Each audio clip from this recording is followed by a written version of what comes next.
Hey, I guess we are on. I guess I forgot to set my intro. I have a little in. Let me play it real quick. We'll get it started properly.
All right, that's a more proper introduction. Thank you guys, everybody, for joining in. I'm Gabriel Gutierrez, host of the Squeegee U podcast. Thank you for joining us. I have a really interesting episode here today. We have our guest, Mark McAuley. How you doing, bud? Oh, I'm doing great. So what time is it over there in Australia right And now? I'm very happy to be here. It is 6 a.m. tomorrow morning. So, as someone Oh who my is living goodness. in the future, You are just in let the you know that future. tomorrow is off to a good start. Well, thank you for waking up so early to join us on this episode. I appreciate it. You got a lot of really good things that I wanted to talk about. Before we get into our interview, I just wanted to talk shop. For those of you who follow us on the podcast, you know that last week we had a fundraiser through the Into the Flow group. Just we can get all the final numbers. We had made over $15,000 for James Smith. He had a fall from a ladder, was going to require some surgery. We're so glad you guys came through. All our vendors came through, and we're going to be doing a thank you video for you guys soon. But we just wanted to let everyone know who contributed. You had a part in helping a family get through a very difficult time. So thank you so much. We really appreciate it. Also, we have some fun things coming up. So I'm going to be ordering some more hats, some more shirts that we can have for giveaways. I do have one hat left. I think I found one, so we're going to use that for our giveaway today. But on our website, on squeegeu.com, we do have our marketplace finally up. So if you wanted to get one, didn't want to wait till you win one on a podcast, you can buy your very own. Just go to the website, go to the marketplace, and we have shirts and we have hats there. So anyways, just want to let you know about that. But now let's go ahead and get to know our guest here, Mark McAuley. So first of all, why don't you tell us a little bit about yourself? What's your background in the industry, at least the home service industry, and what do you do now? Yeah, so I got into window cleaning basically right on the tail end of high school. My dad was cleaning windows. He essentially owned his own job in that space, and I I actually didn't know what he did. Like I knew cognitively what he did, but then when I started Right. working with him, and we went and we cleaned the windows at someone's house, I was like, wait, what is they're paying us to clean like just the windows? Like commercially, it kind of made sense to me, like shop fronts and that sort of stuff. But then going and doing it in someone's house was just like mind blowing to me, and I was like, is this what you do? Okay, right. And then so that was kind of the introduction. I actually was planning on taking a totally different path. I was thinking of getting into electrical, but Okay. I discovered that I really loved window cleaning, and so I did that. And then a few years later, when my wife and I got married, my parents were looking to move away, and they basically offered us to take on the business. And that was a really good foothold for us, and so we were super excited to do that. And we decided that we wanted to set ourselves a really big goal of how we wanted to run it as a business that we could really step away from. But we had absolutely no idea what we were doing. So I was listening to the I'm trying to think of the name of it now. I think it's the Growth Fault podcast, but it was the Quick Talk podcast back at the time with Joshua Latimer. And then I got a bit of you go.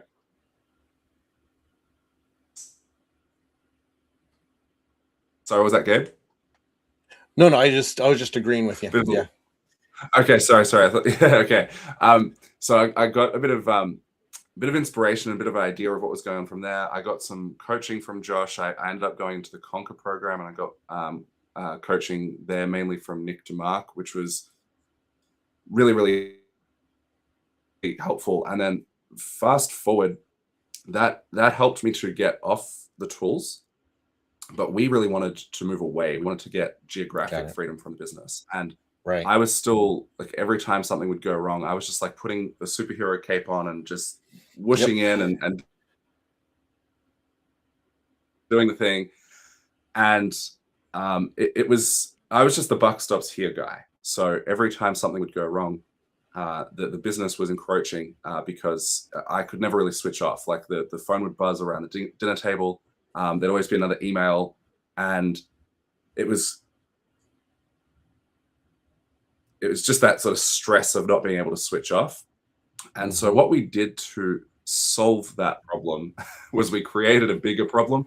And we decided to move. We decided we're just going to move and give ourselves a set date and make it happen. So we ended up moving to Sydney, which is about 10 hours away from our service area. And so we tied up the loose ends and we moved. And when we got there, the business did not crash and burn to the ground. So that was a good start. And then actually over time, with us running it remotely, we were actually able to also grow it without me being on the tools. Wow. And what it did was it just completely changed the equation, because now I wasn't getting dragged back in on the tools because it just didn't make sense. It made sense when I was there, or at least I was making it make sense, where something would come up and it's like, I can fix that. But now, in order for me to fix that, it was this really big, complicated problem. And so we had to come up with more creative solutions. Then we were there for about a year. And at that point, my parents started to have some really significant health issues. And my dad had come with us on a trip to go and visit some family. My mum had stayed home. And in like the 2 weeks that we were away, she was like really declining. Like she was like kind of losing speech. She was on a walker. She'd started to have a couple of falls. And my dad was just like, what is going on? Like she had a fall like just a few days before we were due to come back. And he was considering coming back early. But my sister was there to look after her. And she's like, no, just, come back as planned. She'll be fine. So we get back, we fly back into Sydney, and he takes the train down to Wodonga, which is where they were living. And that night that he gets back, thinking like, all right, I'm going to be I'm going to step in, I'm going to take care of my wife. That night he has a massive heart attack. And so my parents were kind of like vying for position, right, between who is the patient and who is the carer in this scenario. I was just like, what's going on? So we made the decision to move to Wodonga, which is where we are now, and we've been here for just over 2 years. And just to be closer and help out and look after family and all that sort of stuff. Now, in spite of our best efforts, my parents' health has improved anyway. Like, it was nothing magical that we did, but that really made me realize what it was that we built with the business, because when it came to that decision, we were just able to make a fully family focused decision and just move and do our thing as was needed. And it didn't impact the business at all because we were already running it remotely. And so that was a real like turning point and a shift for me and my perspective on that, because I had kind of what we originally were building it with the goal of like, you know, freedom. It was like that cocktails on the beach sort of vision, right? Sure. Yeah. And that's great, but the real value of freedom is felt though in the darkness. It's felt when it's when things are tough, and when you can make that family focused decision. So that's how our business is really serving our family. And so I at that point I've built up a community around that, and I've started a coaching program. I have like free resources, paid resources, but my tagline for that is ensuring that your business is serving your family, not the other way around. Yeah. And that's how I found you. Different for different people, but it's just having that flexibility. Yeah, for sure. I found you through, I don't know if it came up as a suggestion in Facebook for me, or if someone had just recommended you to me. But anyway, I joined the group, and what is it called again? It's it's called Parents Growing Cleaning Businesses. Yeah, that's it. Yeah, Parents Growing Business Cleaning Businesses. And so I joined it. You know, I joined a ton of groups just because I think it's really good to get that type of exposure, and went through some of the stuff, and it just resonated with me. I'm in a very similar situation. Both of my parents are, you know, my mom is bedridden, my dad has memory issues. So we're at that stage right now where we have a lot of, you know, care that they need, and we have to make sure that they're safe and that they're taken care of. And my brother is just ready to take a medical leave of absence from his work so he can spend time with. I really appreciate, because a lot of that fell on my shoulders, since I have a lot more flexibility than my siblings do. But they, you know, we're all trying to pull together and just make it. And it's not just the time suck, you know, that's involved with that. It's also the energy, because here's someone who you love, and you see that they're uncomfortable. You see that they can't express themselves.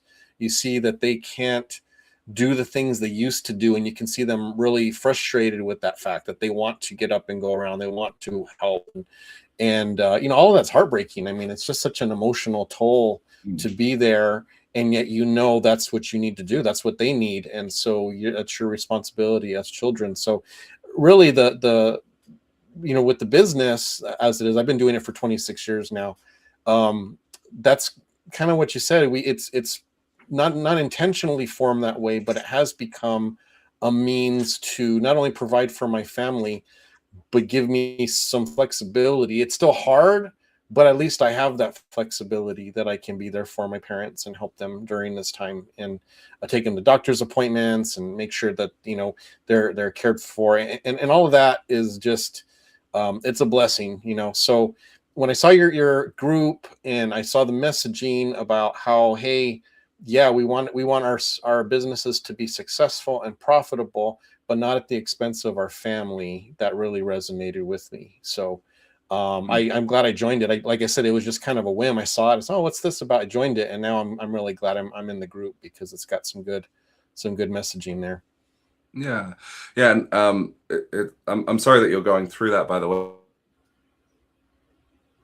way. But I liked what you said about it being a blessing that your business is in a position, and you're in a position to be able to do what you can do, right? And you mentioned your brother. I don't know if you've got other siblings, and, you know, there can be a bit of that division of responsibility, and especially when things are like things with my parents have improved a lot now from where they were a couple of years ago. Like the recovery that my mom's made is she recovered a lot of, when you see that kind of decline, you don't really see things like walking and speech and that kind of stuff coming back. But once the doctors figured out what was going on,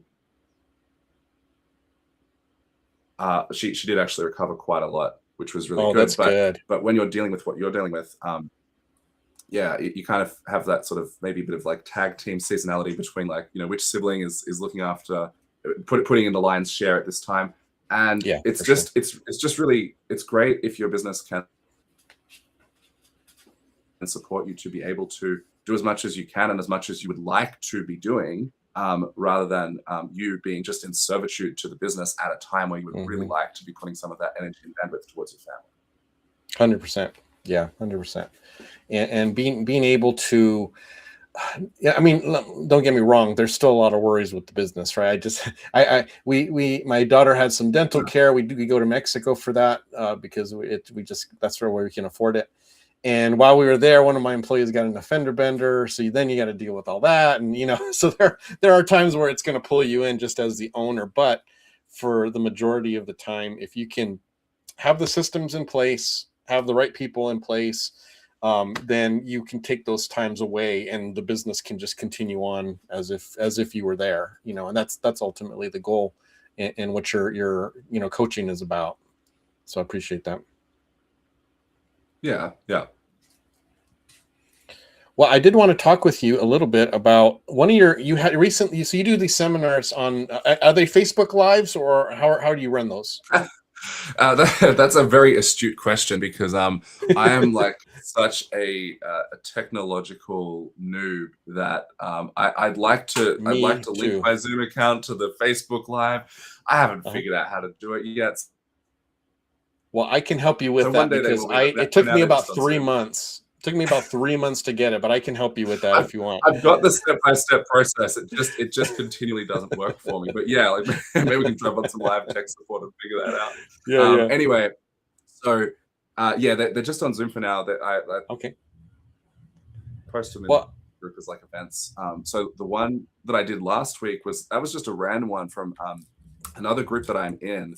Someone had put a okay. poll up, and it got tons of engagement. It was basically like what the biggest problems were in the business, and what I Mhm. noticed was that like over 95% of the responses all said the same four things, and a lot of my people were in that group as well. And so I kind of just brought it back to our group, and I was like, hey, let's talk about this. And so we just did kind of a bonus workshop around those four things, which was pricing, getting clients, getting staff, and managing burnout, which I was Yes. kind of surprised to see that on the list, but it came up a lot.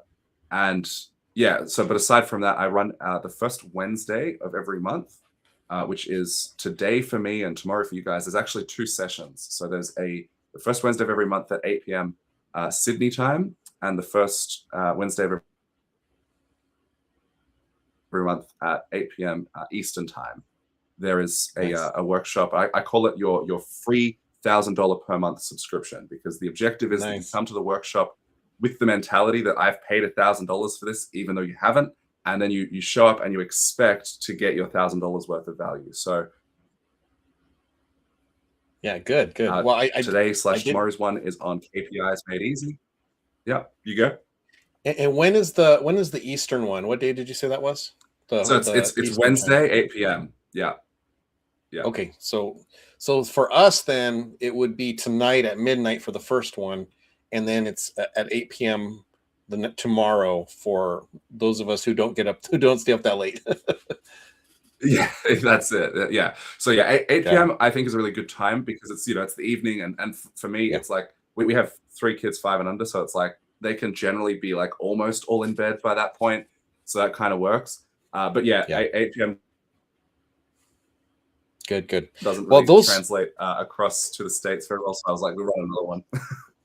Good. That's a smart move, because I think that helps you to stay connected to those of us in the United States, and a lot of the stuff that you say, just because you're in a different country doesn't mean that doesn't apply to us. And these topics here, I was hoping that we could get into a little bit of them. Obviously, we don't have time to do the whole seminar, and really we want them to go to your page and your site and everything to get the most of it. But I did want to touch on some things, because you're absolutely right.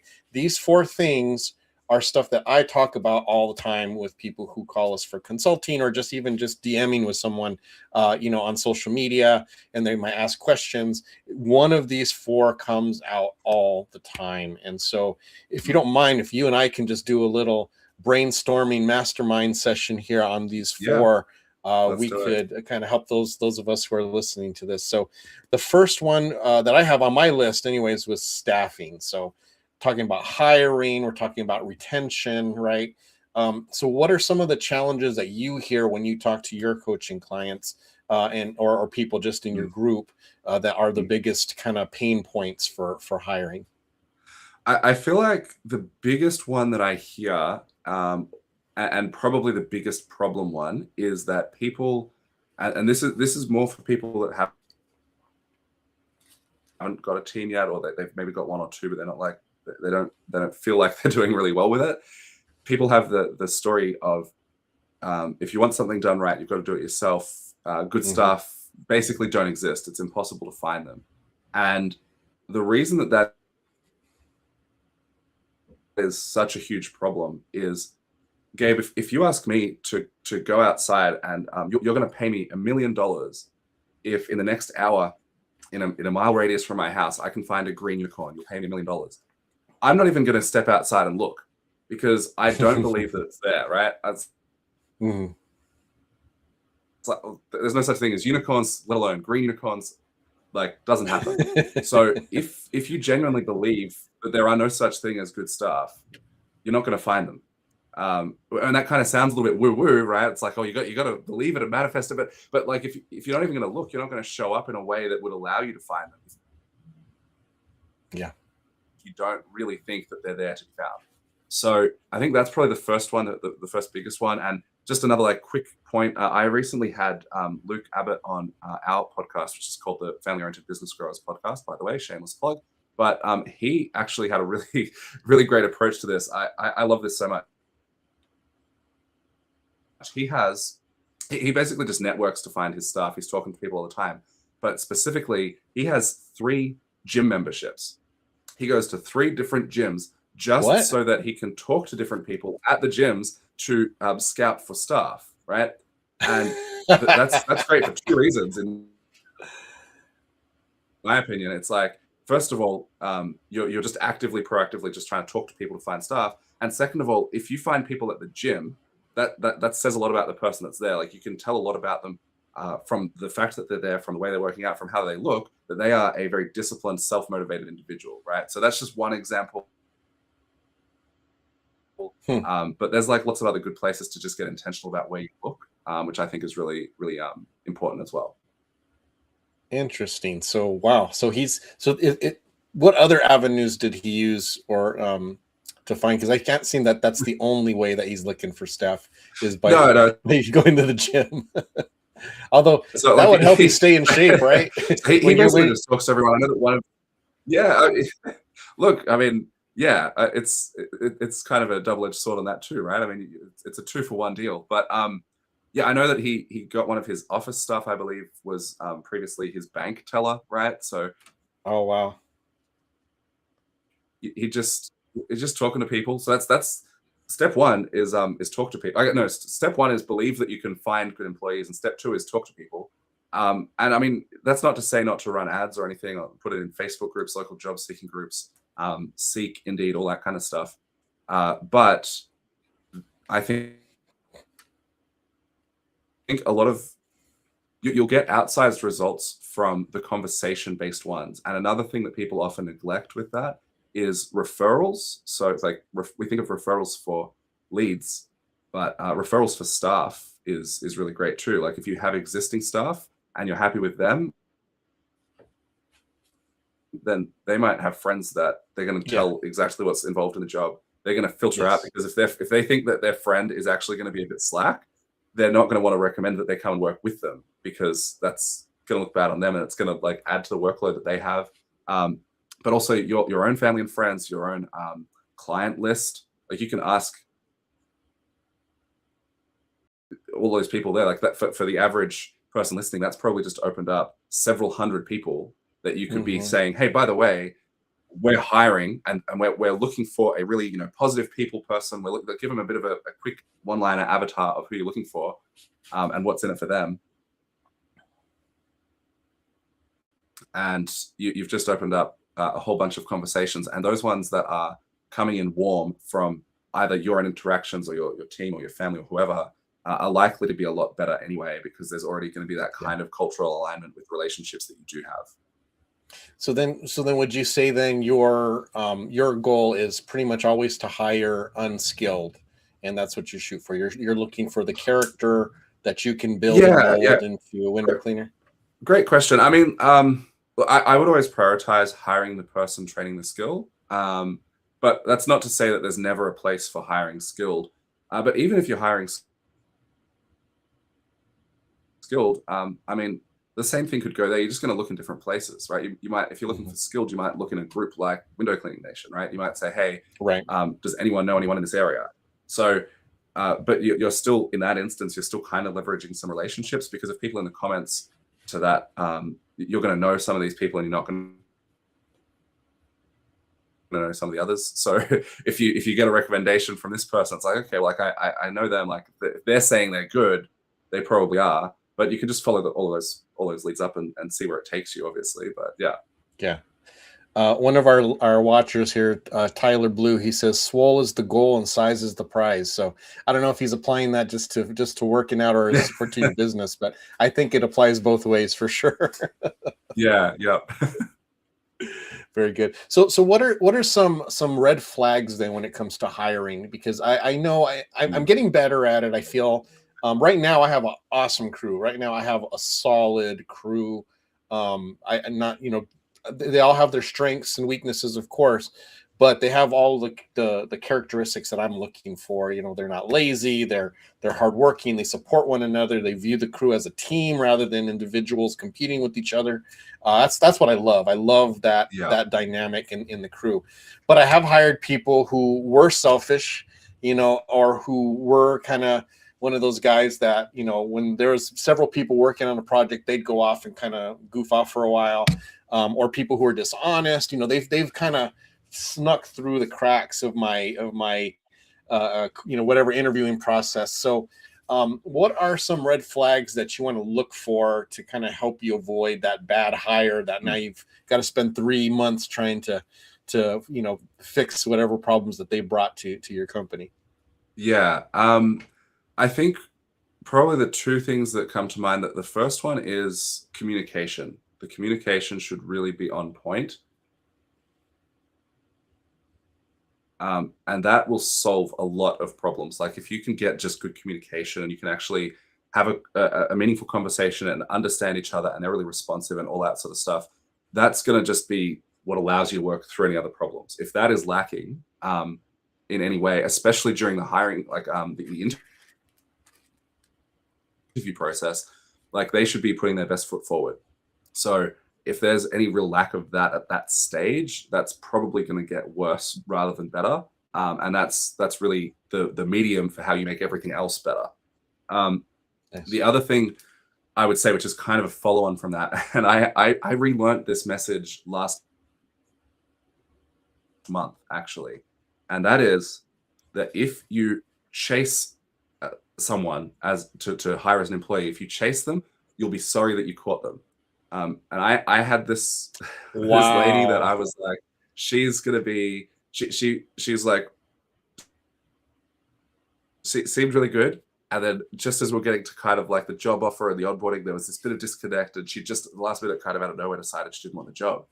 And I jumped on a call with her and I was like, what's changed, what's happened? And it just seemed like there was a few little things mismatched, and I basically convinced her to take it, and I'm sorry I did, and I thought but I knew that lesson, but I had to learn it again, apparently. And yeah, that's it. If you chase them, if you have to chase them, you'll be sorry you caught them. Wow, I love that, and I think I'm gonna say that in my interviews now. Like when we talk, or whether maybe it's a phone interview to set up the in-person interview, I'm gonna say, now look, I really need you to have good communication. If I have to chase you, I'm going to be sorry I caught you. So I'm not chasing you.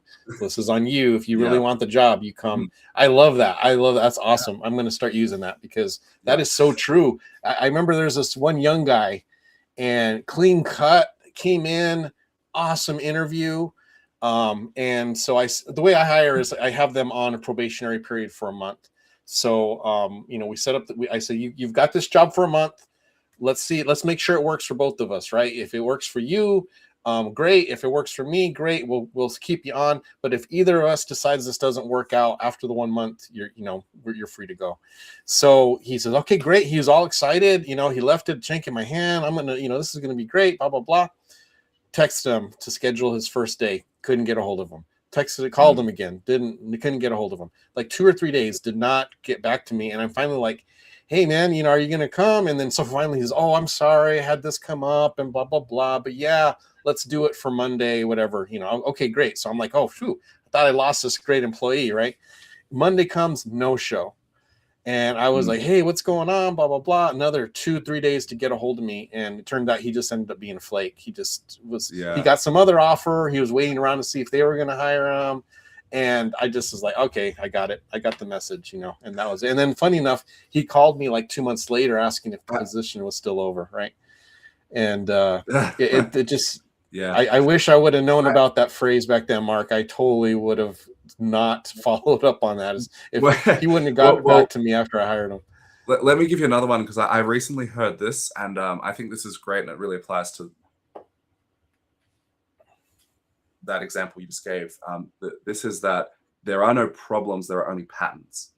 And since I heard that, that kind of blew my mind, and I've just been seeing that everywhere. Like with that guy, right? It's like, and the whole premise of when you chase them, you'll be sorry you caught them, is because of a pattern. It's like, oh, well, if I had to chase you for this, it's going to mean that's the pattern of our relationship, right? And you're having to chase him about day one and whatever. So it's just, people are showing you the pattern. And it's not to say that people can't change or that they can't be developed. Like you don't need to bring someone in at a 10 out of 10. But if there are certain aspects of how they're showing up that are just really below standard, like this particular one thing is a 3 out of 10. And especially if that one thing happens to be communication, then how are we going to move forward from there? How can we communicate to improve the other things or that thing? The one other caveat that I would kind of give to all of this too is that I've got an aquarium. I'm a little bit of a fish nerd, and you can't just grab any random pretty fish and just put it in your aquarium. Like different species from different places, they have different requirements for the water. Fish have this really strange habit. One of their favorite hobbies is to die. So like basically all of the parameters of the water have to be just so that they can live. And our business is like that. We're bringing someone into a tank, and it has certain parameters. And the first thing to look at before trying to find a good employee is like, well, okay, is this just a totally toxic environment to begin with? And especially if you are like hiring for the first time, you just have to understand that you are going to make so many mistakes. And I just really try and frame that with employees up front. And I still say this in our interviews now. I say, hey, just so you know, there's some eggshells in our omelet. So as we're going through things, this is what we're trying to do. This is the idea. This is whatever. This is what the role is. But there's going to be like little bits and pieces, and we just need to be able to communicate about it. So if you come across any of those bits of eggshell, let me know. But this is what you can expect from us. This is what we expect from you, and it's not going to be perfect, but we're going to try and work through. Got it. But that kind of sets the stage of expectations. Yeah, no, that's great. And I like thinking about it in terms of patterns, because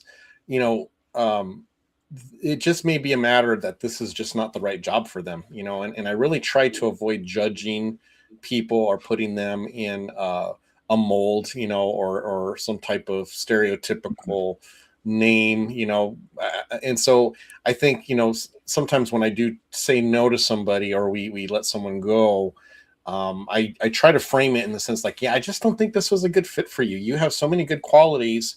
You've got this quality, this quality, this quality, but I really need you to be, punctual, for instance, or I need you to be able to have, to be able to last the full day when you're working and not tire out. So physically, this job may not just be right for you. That's okay, but it's not going to work out for us. I know you're going to find the job that fits perfectly for you. It just sounds like such a backhanded.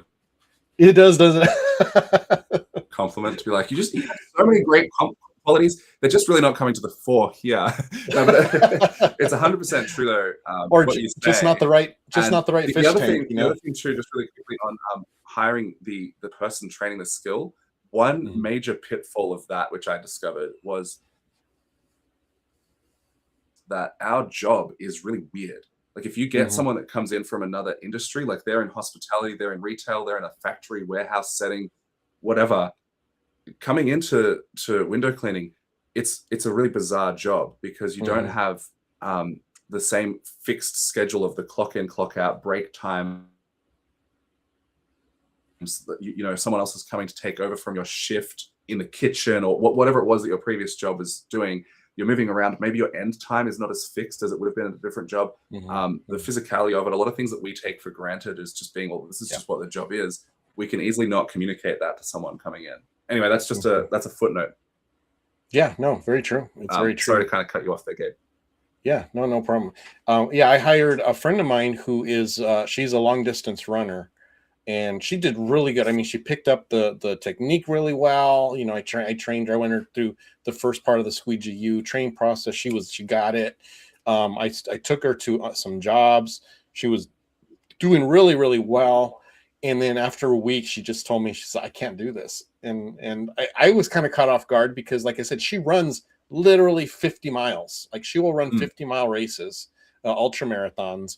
Yeah. But it was just a different kind of work. And she's just like, I can't do this. My body can't last as long as you guys do. She's like, I have so much more respect for you guys, you know, for window cleaners. I had no idea it was this hard on the body, you know, and I'm kind of surprised because I'm thinking, man, you could outrun me, you know. I'm a runner too, but I don't run, you know, those types of ultras. And anyways, but it just shows it's a different skill set, you know, and you can have someone who could check so many boxes, but if the job itself is just not in their wheelhouse, you know, it's not anybody's fault. It's just you want to recognize it early before they get too deep into it. Yeah, and especially if it's like if you just keep plowing through that, and now you just have shoulder issues, right? Right. Like if it's not working, yeah. Well, awesome. That's good stuff. I do want to make sure we hit the other ones too, because these are just as important. The other one is pricing. And I think I get at least one DM a week of someone saying, hey, how would you price this building picture? You know, and I think a lot of people struggle with that, especially if they're maybe newer or even if they're a longtime window cleaner, but they've always done just one kind of window cleaning, and now they're branching out to like a building, for instance, and they've never done a building this big and they want some help. So what's some guidance that you give for pricing? Yeah, so we use Responsibid. We were doing like per pane pricing, and we still sort of do per pane pricing as a backup, but more recently we've actually moved to for residential work specifically. We've moved to flat rate pricing. And so what I mean by that is we just have a spreadsheet with a little simple calculator in it.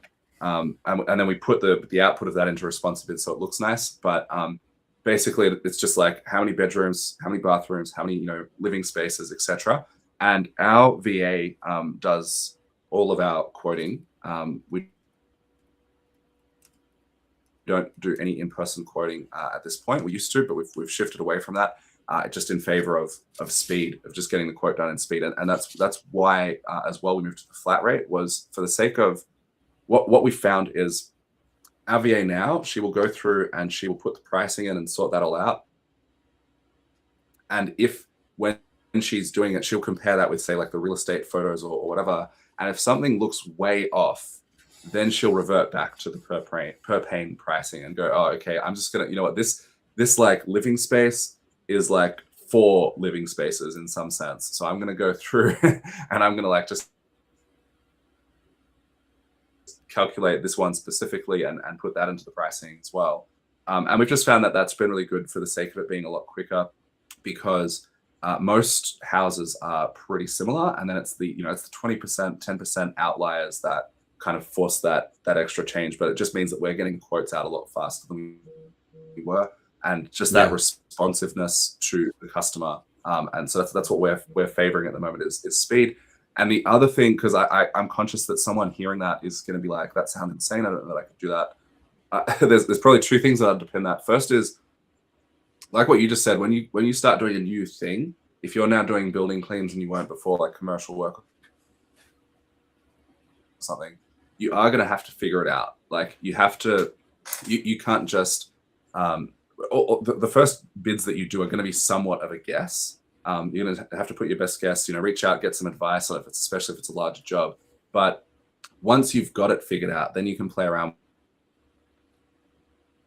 with the models a little bit. That's kind of what we've done with this. And when in playing around with this, we have just really streamlined the process now so that it's just like a lot simpler than it would have been. And yeah, so I think that's probably the biggest thing. I don't know if that really answers the question very well, but just Yeah. So you're saying basically the simpler the better. process, the easier it is for you to kind of have a pricing system down that can kind of work for multiple situations. Yeah, yeah. And the other thing about what we do now too is that because we're not doing in-person estimates, Mhm. we're saving ourselves probably like 1 to 2 hours per quote for that, like just depending on the size of the job and Oh their yeah. location and how chatty the customer is, right? So we have a higher margin for error in our quotes. So we book a job in now with this like sort of slapdash pricing, if you'll call it that. Like it's pretty accurate most of the time. But if it's not, we have a feedback loop built in with the end of job report that the team does. One of the things it asks is how long did it take and how long will it take next time? Because maybe it took longer this time because of things that are not going to be there the next time. It's like, oh, we had to get some paint off the windows, but they're not, unless they repaint, that's not going to be a problem. So then if the job was off, we now have a really accurate quote because we know that like next time it's going to take like pretty much exactly 3.5 hours. It took us 4 hours this time. It's going to take us 3.5 next time. Great. If needed, we can go and update the pricing now on the back end of that. So let me tell you what I get, the response I get, because we do user response a bit as well. But we do the per pane pricing. So we have them go through a wizard and tell us how many windows there are and blah, blah, blah. And then, but for the most part, for 80% of the jobs, responsibility works great. We do get these custom homes where it's a little hard for a customer to actually go through and count all the windows just because the house is so large. So in those cases, I will come and do an in-person bid. And especially just because if there's a construction cleanup, I want to see what kind of work is involved. Because, you know, it can be a light construction cleanup or it can be a bad construction cleanup. And then you got a big job that can make a big difference. But our same reasoning, right? We don't want to go drive 2 hours a day, just doing 3 estimates that frankly you could have made a decent guess off of Google Earth, and wasted the gas and wasted the time. And then I find too that when you talk to people in person on a small bid, that gives them an opportunity to try and nickel and dime you. Oh, well, what if we don't do this job? Or this window? What if we only do the exterior of this window? And you start doing this whole piecemeal thing, which is annoying. Which ends up taking just as long anyway, because now the team has to remember which window they did the that's it's just a mess. 100%. Or end up cleaning it anyways because they're in their process, right? Yeah. And now they just cleaned it for free. So anyways, we really, it helps us to avoid a lot of that. But with the question I get is always, well, then what's your close rate? If you're making these bids sight unseen and maybe it's higher than what it should be, doesn't that mean that you end up losing a lot of these bids that you could have got if you were in person and had a more accurate bid? So what's your answer when someone says that to you?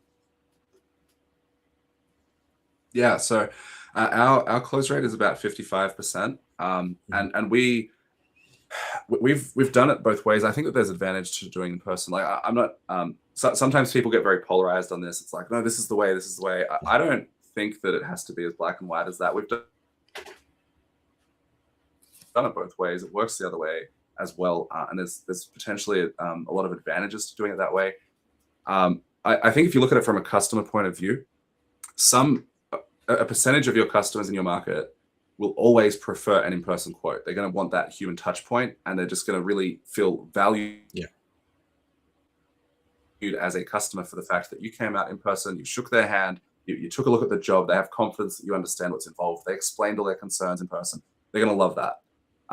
Others of your customers, they don't want that at all. That's an entire second booking that they have to you're going to have to be home at like 3 o'clock on Wednesday. I was probably going to be home anyway, but now I have to be. And I have to wait around. Are you going to show up on time? You say you are, but everyone says they are. You actually going to show up on time? So it's an actual hassle for a lot of people. And I would fit into that second group myself. If we're getting a quote for something around the house, if I can just send through some photos, or if I can tell them on the phone and they can just give me the price and we can just get it booked in, and then when they're coming, it's to fix the problem. That's just less bandwidth on my life, and I'm just happier that way. 100%. So we've kind of just lent into the speed side of it for that, and also just for the friction of the process. It's just less involved in getting a quote sorted. And that's the message I always give. I say I think there's definitely a time and place for in-person bids, mainly when you're just starting out. You want to make that personal connection. You want to be able to kind of schmooze them and wow them and get them to, and you want to figure out what as a you're even person. looking at. If you're just starting out, you're That's like it. looking at these jobs, like it's an opportunity for you to get your eyeballs on a new thing. It's like, wow, I've never seen one of Exactly. And so those windows before. in Like, I don't in even the know how we're going to do beginning, that. Like, that's important information. and also if you're just starting out and you don't have a huge customer base, and maybe not a really big marketing plan, you're gonna only get 2 or 3 calls a week at the most, right? To do estimates. It's not as big of a hassle. But then when you get to a certain size, like with us, we typically get about 20 to 30 leads a week, from just through responsive bid, just people doing the quotes. So yeah, we're about a 60% close rate, so pretty close to you. Yeah. The majority of those are just tire kickers. They're just wanting to get a price. So that's what I got tired of, is driving, all over the place. I'd set one day, I'm just going to do estimates. I'm driving here and there, and 40 to 50% are not going to hire me. And it's just because I'm out of the range, right? I mean, we market to higher end homes. We have a higher price than the average in Tucson, in the area that I'm at. So it just saves a ton of time if we can just have some type of program like with responsive bid, where they can get their answer, and if they're a tire kicker, they got their answer and they're moving on. But if they really are interested, now they can contact us and we can answer more questions if they have it. So I think, like you said, I like how you say it's just not one or the other. It's just what's best for your specific situation, for sure. Yeah. Very cool. All right, awesome. So let's go on to the next one, clients. So what in particular about clients do people struggle with? I think like getting clients, getting leads is probably the biggest question, especially for people like when they're brand new, and they don't have that established foothold, and they're just, they're kind of just waiting around of like, well, what can I do? So really there's 2 ways that you can get clients. You can either spend time or you can spend money. And that's the seesaw, right? Because if you don't have time, then you should have money, unless the model's broken, right? If you're working busy but you're broke, then fix that. But on the other hand, if you don't have money to spend, then you should have a lot of time. So you got to pick where you are on that, and you can spend both at the same time. Like, you could be buying flyers and then running around and distributing them, right? So it costs a bit of money, costs a bit of time. But I think as a basic thing, like if for someone that's like new and wanting to get a bit of a presence, I would say social media is probably the best starting point, and your local Facebook groups, all that sort of stuff. Just don't be the person that just goes in there and is just selling all the time. Focus on getting yourself out there. I put a post up in our group the other day. I saw that. Called, the post was titled, it's not called Squeegee Book, right? It's called Facebook. So your face should be showing, right? You're not going to connect with customers just with a before and after photo. They're not going to connect with a picture of your equipment. Show your face on Facebook, and then get recognized, build that know, like, and trust in your community groups by just being there, being present, and acting in accordance with the group's intent. So if it's a dog owners group, ask about a dog park. If it's literally any community group, a good baseline question is, where's everyone's favorite coffee? Which cafe? We're looking to try a new cafe, right? That will get engagement in any group, and you're just going to build a bit of like rapport with people, because it's like, oh, this guy's local. I'm seeing his posts all the time. He's commenting on other people's posts, and a lot of those groups don't allow promotion. But what you can do once you're doing a little bit of that stuff and you're acting in line with the intent of the group, you can insert a story. So let's just use the example of a parents group, right? The local community parents group. You could insert a story in there and say, hey, has anyone used ABC Jumping Castle Hire? I was just cleaning the windows for a client, and it was ahead of their son's birthday party. And their team, like they had this jumping castle coming. Their team, they fitted the whole thing out in like half an hour. It looks amazing. The team was super polite. It looked so much fun. I want to go and have a jump on it, but they said I wasn't allowed. But I just wanted to check if anyone else has used them, right? So what you've just done there is you've shone the spotlight away from you, but you're still glowing from the reflection because you've slipped in there. I was cleaning the windows. And so from that, over time, and just your presence in the group and from little stories like that, people, when they have a need for that, when they are like, yeah, I want that, they're familiar with you. They know, like, and trust you. So they're going to reach out to you.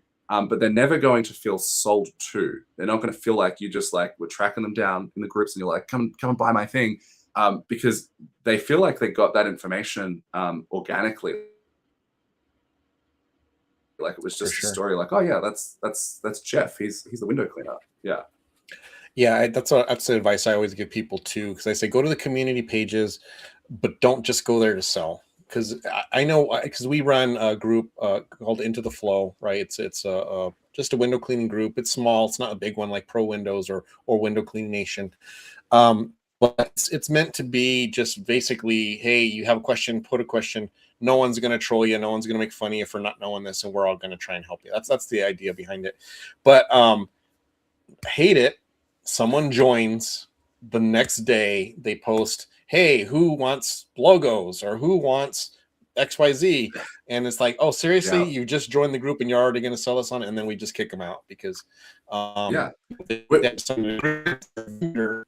have to identify themselves as a vendor, and then they're allowed one commercial post a month. So that's the rule. So if they're posting right away, I'm like, okay, this is not going to work. So yeah, avoid that. But if you can let them get to know you. What they're doing is they're breaching that thing, right? Yeah. They don't have that know, like, and trust, and they're not acting in line with the group's intent.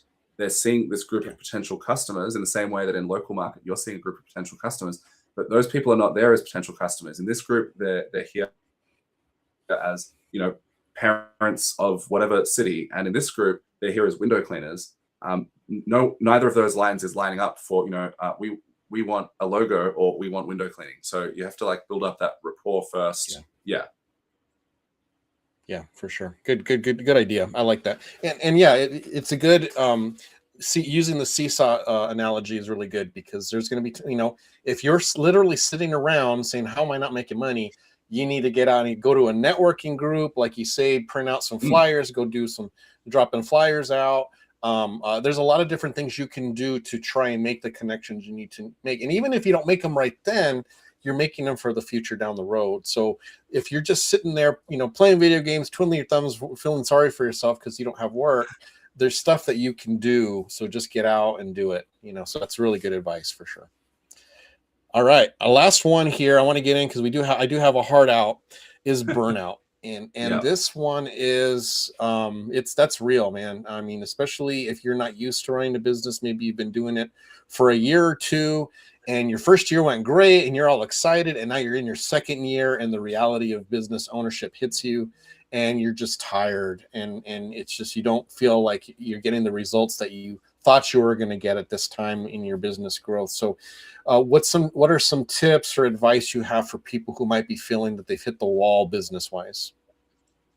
Yeah. There's so many, it's such a broad topic because it can be caused by so many things, but this is probably the thing that I care about the most, in that it's like, when you're feeling burnt out, you're feeling stressed, your business isn't serving your family, and you are coming home as a lower quality husband and father because you're stressed out and you're bringing some of that home with you. So instead of that, you're in servitude to the business. You're feeling totally stressed out of your mind, burning the candle at both ends. You don't have energy and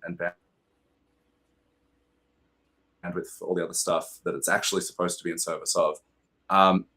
I think really just doing a time audit and an energy audit on, like, what are the things that you're doing that you could get rid of, you could delegate, you could just stop doing. Sometimes you don't even need to delegate it. Sometimes you're doing things that it's like, what would actually break if I just stopped doing that?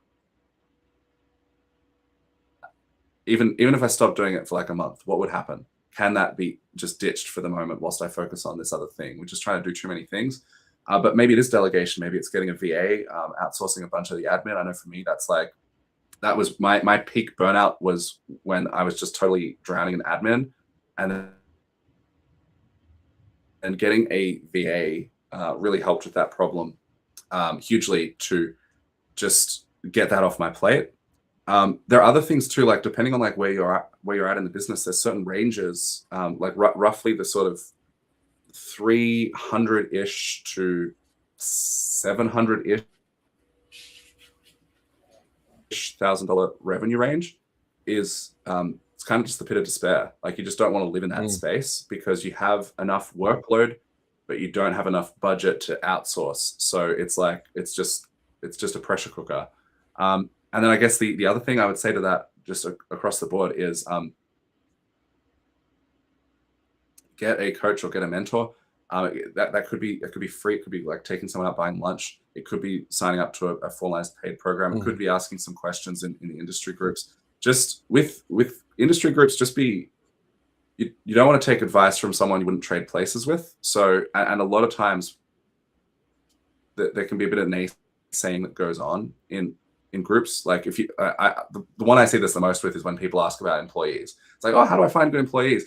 And then people jump on and they say, well, here's the fun part. You don't, there are no good employees. And that's not going to help you to hear that. So you want to make sure you get qualified advice in that. Yeah. Very good. Yeah, we totally promote mentorship. I think it's, man, I know for me, I didn't start growing until I started going to the IWCA conventions. And I always say this, I probably said it about 50 times in the podcast and when I talk to people, but I looked for the people who were at where I wanted to be and told them what I was doing. And so what am I doing wrong? What should I change? What should I adjust? And the advice I got just from, like you say, buying someone a good meal, talking with them for an hour and a half, or just having communication with them, every so often over the phone, just priceless because they've been there, they've been where you're at, and they know they know exactly the way you're feeling, and they can just help you to get over that hump and to move into the range that you want to get to, and yeah. And I just commented on for so long. Oh, sorry. No, good. I was just saying, I just commented on, like, it doesn't have to be paid. You can, it can be free. It can be a little simple buy someone lunch thing. And that's all true. But also paid coaching is so incredibly valuable for a couple of reasons. First of all, it represents to yourself that you are taking a bet on yourself. And yes, that transformation of how you see yourself happens at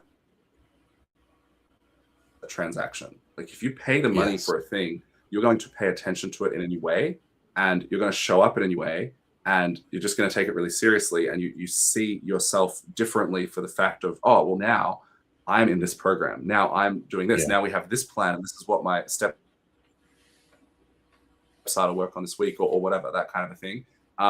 So there is a lot of value in it from that perspective, and from the other perspective as well of like going the other way, the other side of the transaction, the person who's giving the advice, they are going to be more invested in you. It's like when I help people for free, it's not that I'm not invested in them, but I can't give them all of my attention. When they pay me, I can. It's like full attention unlocked. So it just, there's a lot of value to that. And I say you can get it for free, and you can, but also you should consider doing it for paid. And if you're hesitant around that, it really comes down to trust. It's either you don't trust the personal program or you don't trust yourself. And that second one is a bigger issue than mentoring. Yes. Excellent. Well, man, thank you so much, Mark. I appreciate you joining us, but I'm glad that we were able to touch on all of those things. But again, if you want, and you said there was a replay for this particular bonus. Seminar, so the bonus workshop, which covered these 4 points that we've just been over, that's the replay is up for that now in my group. And then the monthly workshops, like Wednesday, 8 p.m., they're live. The replays for that are part of a paid tier, but if you show up live, it's free. Got it. Excellent. Well, just join the group, and it's just a lot of really good tidbits in there that you can get and you can watch.